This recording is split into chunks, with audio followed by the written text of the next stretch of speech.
World Bank Group meetings progress with discussions and presentations of reports in different quarters.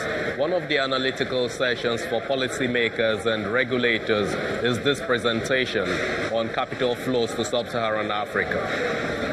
The fund finds that increasing capital to sub-Saharan Africa has become a critical source of finance to the continent, with South Africa taking the lead by about 70%, but it warns of an impending risk to economies.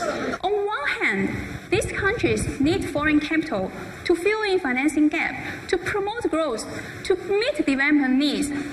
But on the other hand, these capital flows are less reliable or potentially risky source of finance. They need to be prudent. They need to balance the potential risks and the benefits of capital flows. At the presentation of the Financial Stability Report on Wednesday, the IMF notes that the global financial systems are stronger now, but the system remains untested. It remains crucial to strengthen the resilience of the financial system by addressing financial vulnerabilities.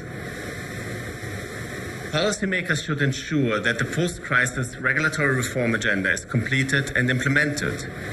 They should resist calls for rolling back reforms. Central banks should continue to normalize monetary policy gradually, and they should communicate their decisions clearly.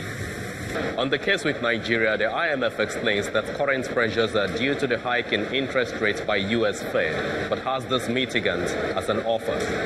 In terms of FX interventions, of course, FX interventions might make sense in certain circumstances, but then, one has to consider how exchange rate is valued relative to fundamentals, what is the level of reserves, whether there may be other policy tools that might be more appropriate in country-specific circumstances, and so on and so forth. The point of those reports is that international borrowings have to be balanced with stability objectives, as member countries are advised to be sure of their level of borrowing sustainability in the long run. From Bali, Indonesia, Temple Ashaju, Channels Television News.